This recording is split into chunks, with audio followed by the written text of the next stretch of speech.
Kak Lili. Kita ketemu lagi. Apa kabar Kak Lili? Baik, Kak Nathan, kita buka dulu dong. Oh iya, jadi biar anak-anak nggak lupa ya. Iya, aku taruh di sini Kak Nathan.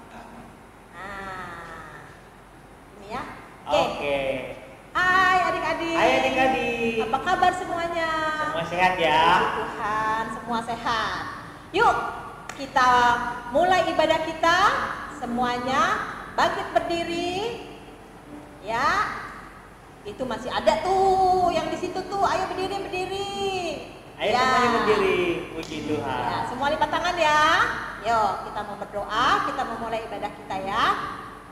Terima kasih Tuhan Yesus, pada hari ini Tuhan sudah kumpulkan kami walaupun di rumah kami masing-masing. Kami boleh beribadah kembali, kami boleh memuji membesarkan nama-Mu, kami boleh mendengarkan firman-Mu. Terima kasih Tuhan, kami akan mulai ibadah kami. Tuhan pimpin dari awal, pertengahan hingga akhir nanti Tuhan. Kami serahkan semua ini ke dalam tangan Tuhan Yesus, dan kami merasa Engkau tetap beserta dengan kami, dan Tuhan akan selalu menjaga dan melindungi kami. Terima kasih Tuhan, terpujilah nama-Mu. Haleluya, amin. Amin. Kak Lili, Ya. Kak Lili punya hari yang paling disenengin nggak? Hari Senin, Selasa, Rabu, Kamis, Jumat, Sabtu. Yang paling disenengin nggak hari apa? Oh, aku semuanya seneng Kak Narton. Oh. Semua hari bagus, semua hari aku Puji suka. Tuhan. Kan ada tuh yang senengnya karena hari Senin sampai Jumat sekolah. Wah, paling yang disenengin tuh biasanya ada apa? Hari Sabtu sama Minggu karena bisa main game, bisa pergi jalan-jalan. Libur ya. Tapi kalau buat Tuhan itu semua hari itu menyenangkan. Iya. Nah, sekarang kita mau angkat pujian. Hari ini harinya Tuhan.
Semua anak raja,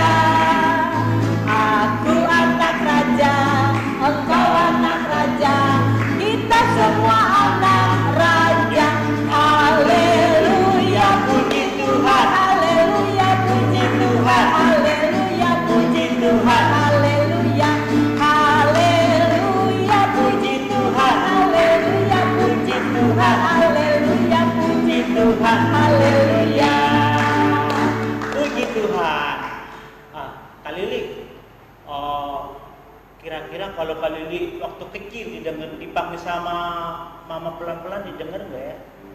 Harus denger sih kan nonton. Kalau nggak denger nanti kita kan dimarahin. Betul. Berarti kita kalau dipanggil sama orang itu kita harus dengar. Walaupun kita lagi sibuk main handphone, lagi nonton TV, kalau dipanggil sama papa harus dengar. Nah, apalagi kalau Tuhan yang manggil, kita harus dengar-dengaran ya. Dengar dia panggil nama saya.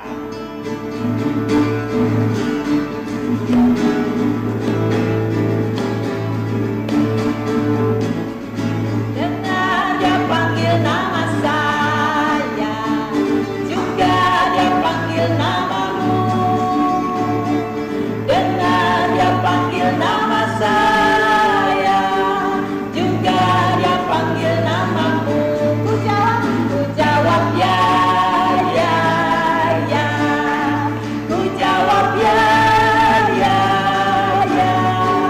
Ku jawab ya Tuhan, ku jawab ya Tuhan, ku jawab ya, ya, ya. Dengar dia panggil. Dengar dia panggil nama saya, juga dia panggil namamu. Dengar dia panggil nama saya, juga dia panggil namamu. Ku jawab ya, ya, ya. Ku jawab ya, ya, ya. Ku jawab ya Tuhan, ku jawab ya Tuhan, ku jawab ya, ya, ya. Puji Tuhan, kita sudah memuji Tuhan. Saatnya kita mau mendengarkan firman Tuhan. Biar firman Tuhan yang disampaikan oleh kakak kita boleh menjadi berkat bagi kita semua. Kita akan pujian Yesus Sahabat.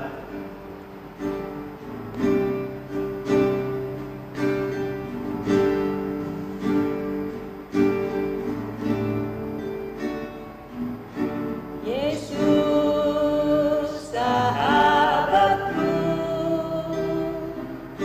kau mati bagiku, besarnya kasih-Mu, sahabat dan Tuhanku, sampai ku besar nanti, sampai di surga nanti, ku kan ingat selalu Yesus sahabatku dan Tuhanku. Yesus Sahabatku. Yesus sahabatku, kau mati bagiku, besarnya kasih-Mu, sahabat dan Tuhanku, sampai ku besar nanti, sampai di surga nanti, ku kan ingat selalu Yesus sahabatku dan Tuhanku. Semuanya tutup mata, kita mau berdoa. Tuhan Yesus yang baik, kami bersyukur punya sahabat seperti Engkau. Tuhan, sebentar kami mau mendengarkan firman-Mu. Tuhan memberkati kami, berkati kakak-kakak yang akan menyampaikan firman Tuhan. Biar firman Tuhan itu boleh memberkati kami semua. Ucap syukur kepadamu, di dalam nama Tuhan Yesus Kristus kami sudah berdoa dan mengucap syukur. Haleluya. Amin. Halo adik-adik, apa kabar semuanya? Semua baik-baik, puji Tuhan. Tadi semua sudah bersukacita memuji Tuhan, sudah bernyanyi, bertepuk tangan. Nah, sekarang saatnya kita mau bersama-sama mendengarkan firman Tuhan. Nah, sekarang adik-adik duduk yang manis ya. Jangan ada yang lompat-lompat lagi. Ayo semua duduk di tempat masing-masing ya. Berikan hati kita, pikiran kita, telinga kita ya, semuanya untuk kita mendengarkan firman Tuhan. Nah, pagi ini kakak mau mengambil judul firman Tuhan, yaitu orang-orang Israel meminta seorang raja. Nah, orang Israel minta seorang raja. Cerita ini diambil dari 1 Samuel pasal yang ke-8 ayat yang pertama sampai dengan ayat yang ke-22. Nah, adik-adik, kalian masih ingat enggak? Ada satu tokoh di dalam Alkitab yang bernama Samuel. Ada yang ingat? Ada yang tahu? Ayo, masih ingat enggak? Siapa? Anaknya Ibu Hana? Betul. Ada lagi yang menjawab? Ada lagi? Apa? Masih kecil di rumah Tuhan? Benar, masih kecil di rumah Tuhan. Nah, adik-adik semua, jawaban kalian itu tidak ada yang salah.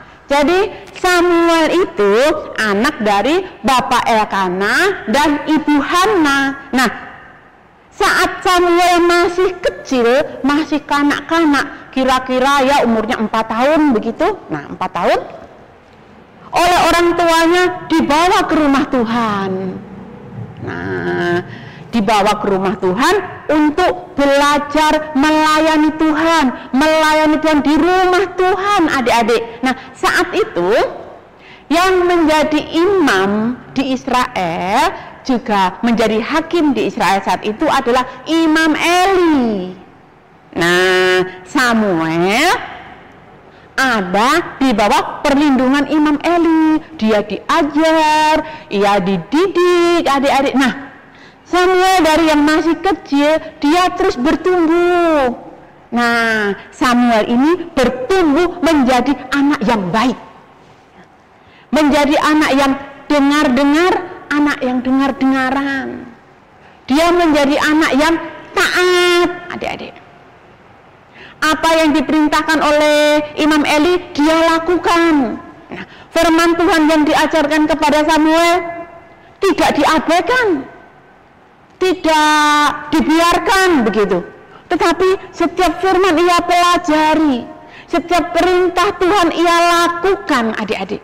Oleh sebab itu, Samuel bertumbuh menjadi anak yang taat kepada Tuhan, dan Tuhan sayang kepada Samuel. Bukan hanya Tuhan yang sayang kepada Samuel, tetapi juga orang-orang Israel. Orang-orang Israel sayang kepada Samuel.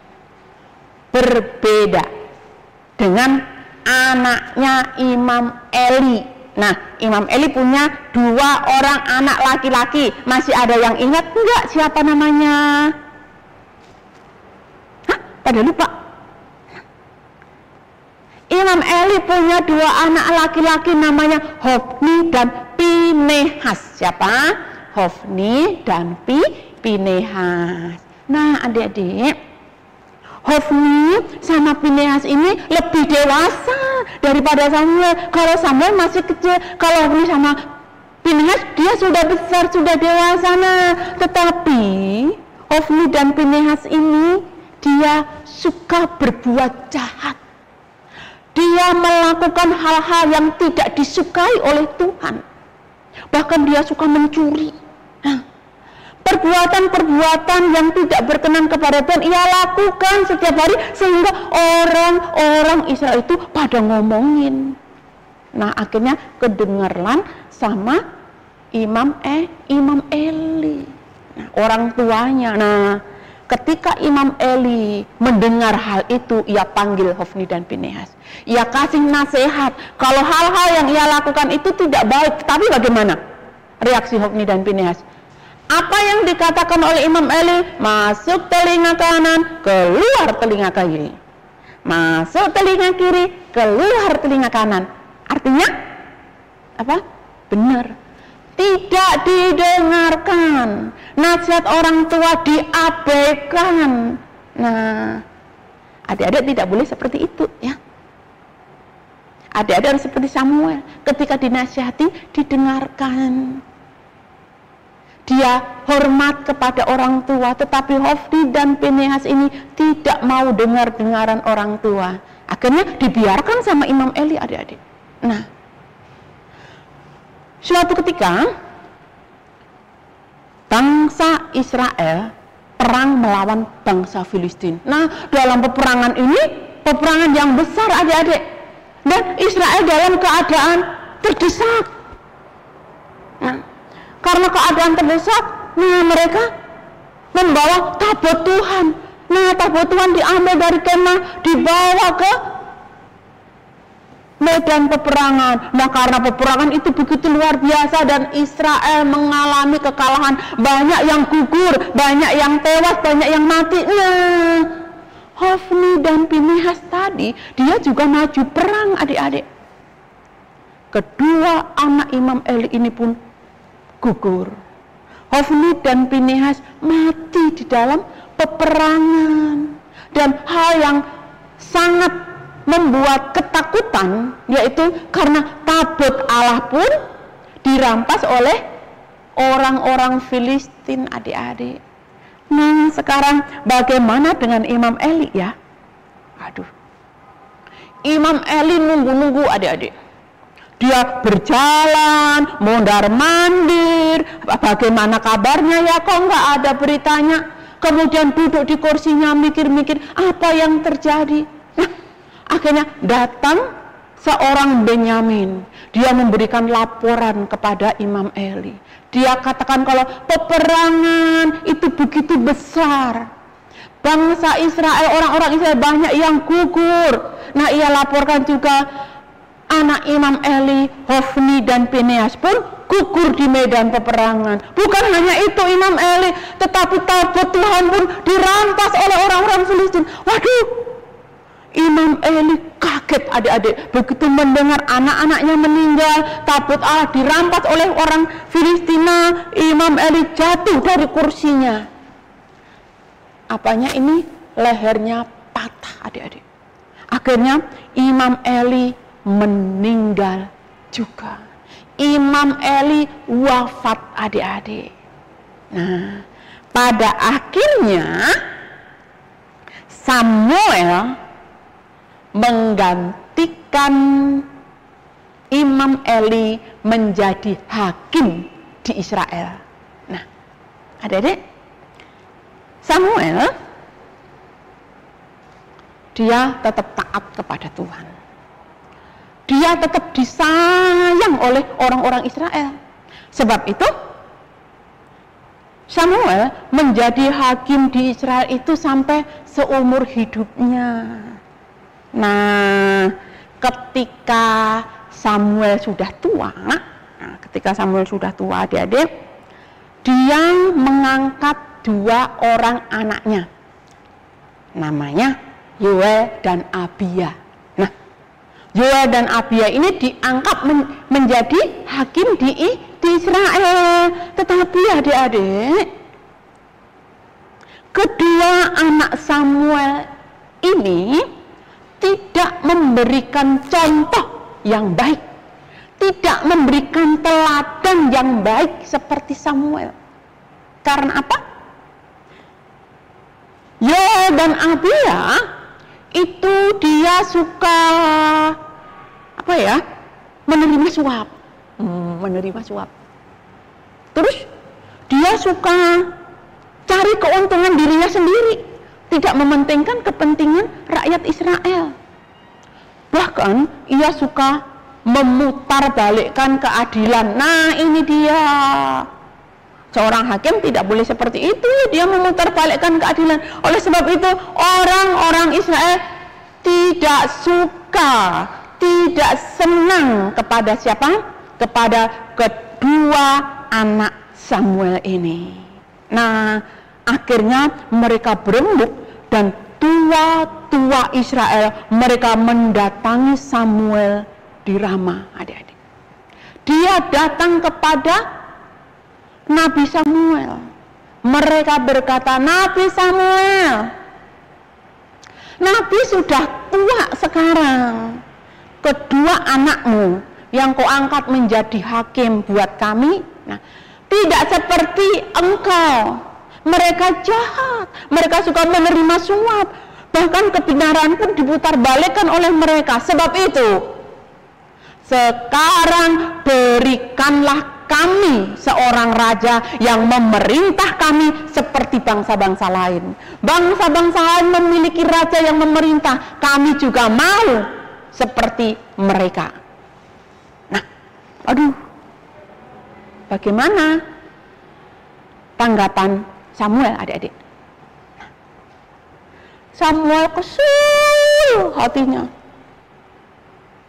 dengar mereka berkata seperti itu. Tetapi meskipun hatinya kesel nih, hatinya kesel banget gitu, Samuel tidak serta-merta memarahi orang-orang Israel. Tua-tua Israel itu tidak langsung diusirnya begitu, tidak. Hatinya kesal, hatinya sedih, adik-adik. Kemudian Samuel datang kepada Tuhan, ia berdoa kepada Tuhan. Ia sampaikan hal ini kepada Tuhan. Nah, adik-adik,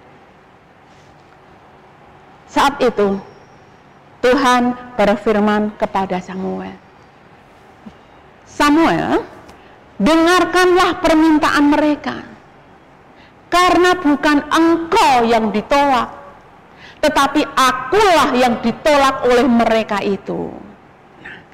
Tetapi Samuel, kamu harus ingatkan dengan keras ya kepada orang-orang Israel tentang hak-hak raja, tentang keadaan raja yang akan memerintah mereka. Kamu harus peringatkan dengan tegas. Nah, akhirnya Samuel sampaikan apa yang difirmankan Tuhan kepada tua-tua Israel itu. Permintaan kalian didengar oleh Tuhan, tetapi ingatlah bahwa raja yang memerintah kalian nanti akan berkuasa atas kalian. Dan kalian pun harus memenuhi apa yang menjadi haknya raja.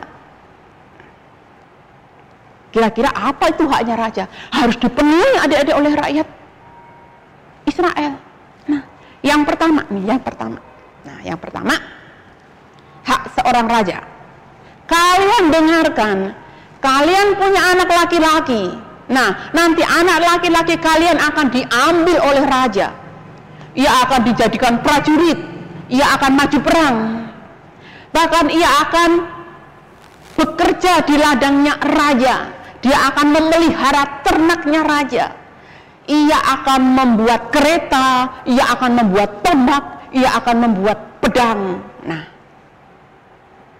dan yang kedua, kalian semua punya anak perempuan.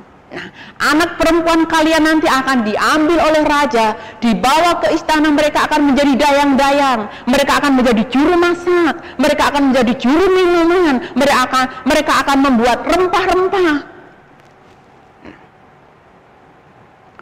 Bukan hanya itu, tetapi harta benda kalian pun sebagian harus diserahkan kepada raja.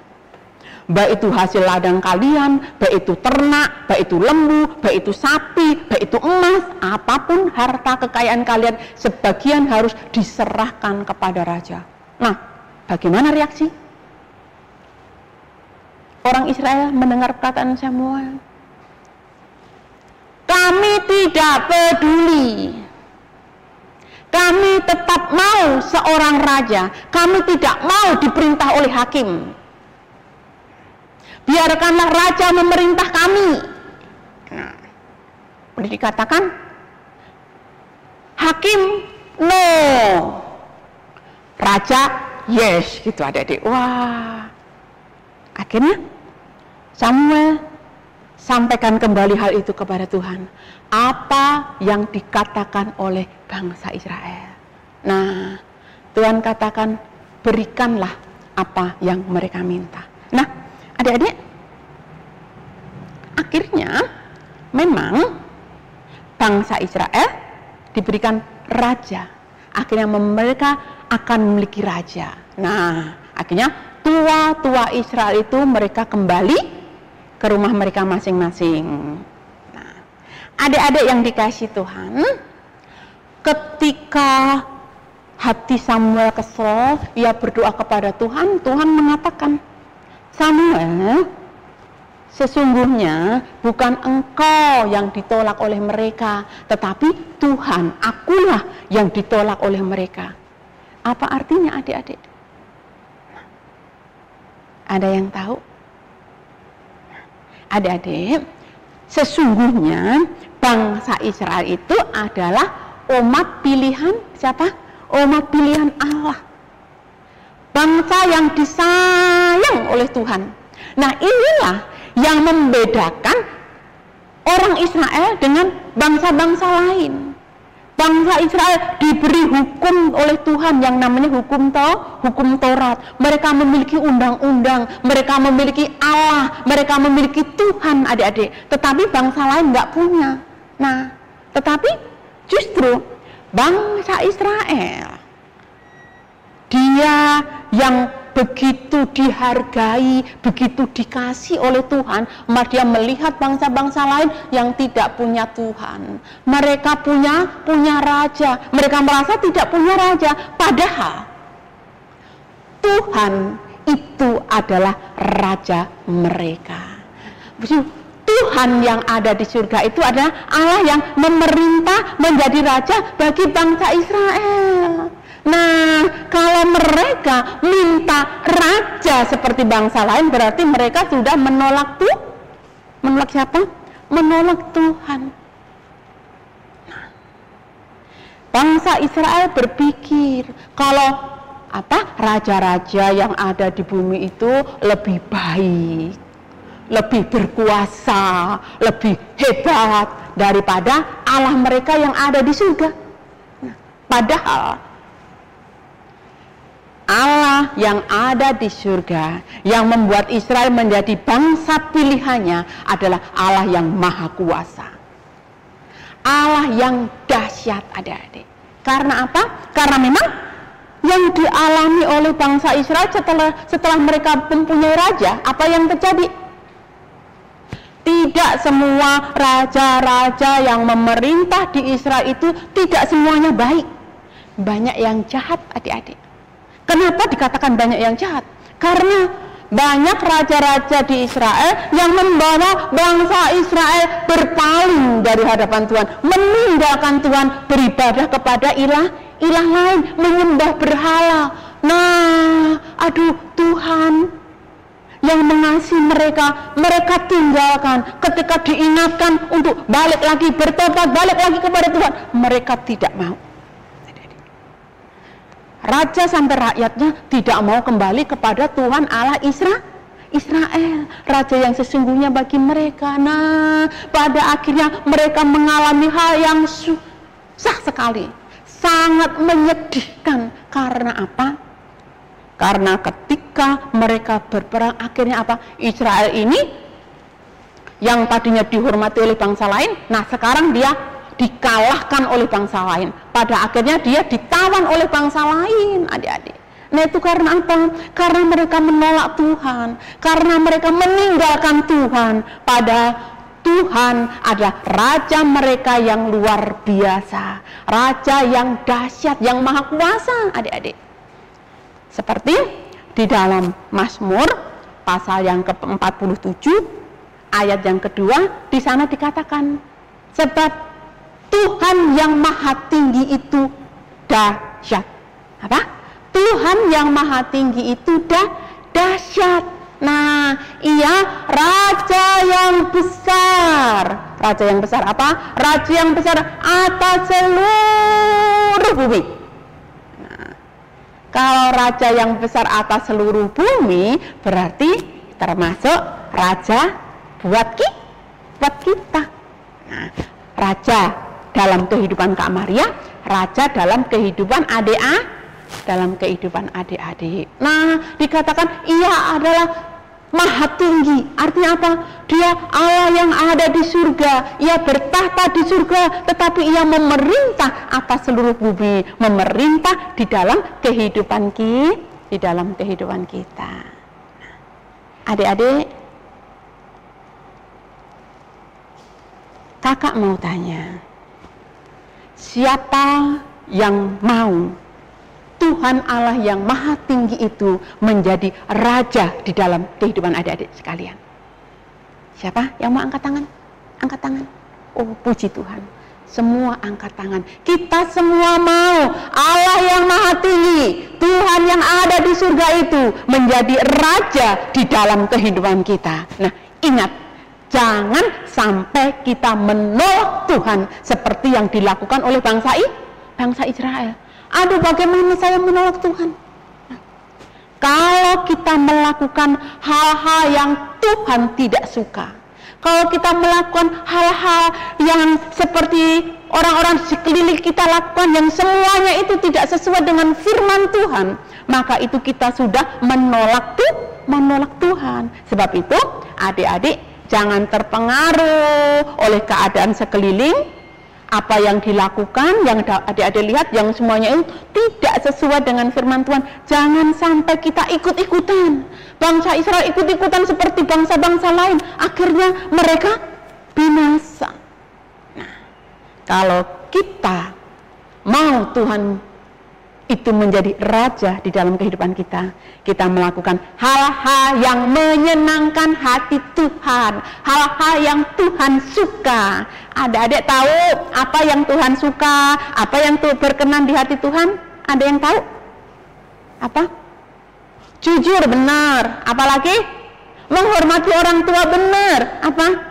Dengar-dengaran. Kalau dinasihatin, dengar-dengaran, nggak seperti siapa tadi, Hofni dan Phineas, nggak mau dengar-dengaran, ya. Oke, adik-adik, Tuhan mengasihi kita semua. Dia menjadi raja di dalam kehidupan kita.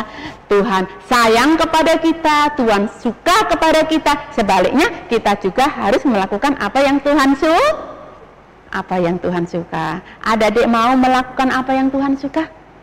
Mau? Ya, semuanya angkat tangan. Oke. Tuhan memberkati kita. Tuhan senang mendengar adik-adik mau melakukan hal yang menyenangkan hati Tuhan. Sebab itu, mari kita bersama-sama lipat tangan. Kita bersama-sama berdoa kepada Tuhan. Ya. Haleluya. Semua lipat tangan. Haleluya. Terima kasih Tuhan Yesus buat firman-Mu pada saat ini Tuhan. Kami bersyukur karena kami memiliki Tuhan Allah yang maha tinggi, Tuhan Allah yang dahsyat, Tuhan Allah yang luar biasa. Engkau yang menjadi raja atas alam semesta ini Tuhan. Engkau yang menjadi raja atas seluruh bumi ini Tuhan. Dialah Tuhan juga menjadi raja di dalam kehidupan kami. Sehingga Tuhan, kami menjadi anak-anak yang berkenan di hati Tuhan. Di dalam setiap langkah kami senantiasa dipimpin oleh Tuhan, senantiasa kami mengalami pertolongan dan perlindungan Tuhan. Terima kasih Tuhan Yesus, tolonglah kami supaya kami tidak terpengaruh Tuhan oleh hal-hal yang jahat, tetapi biarlah kami memiliki hati dan telinga yang dengar-dengaran akan kebenaran firman Tuhan, akan perintah Tuhan di dalam kehidupan kami. Terima kasih Tuhan Yesus, kami mengucap syukur buat firman-Mu, meteraikan di hati kami masing-masing untuk selalu kami ingat bahwa kami memiliki Allah yang luar biasa, memiliki raja di dalam kehidupan kami, raja yang dahsyat. Terima kasih Tuhan, segala puji syukur kami naikkan kepadamu di dalam nama Tuhan Yesus Kristus. Kami naikkan doa syukur kami. Haleluya. Amin. Tuhan berkati adik-adik.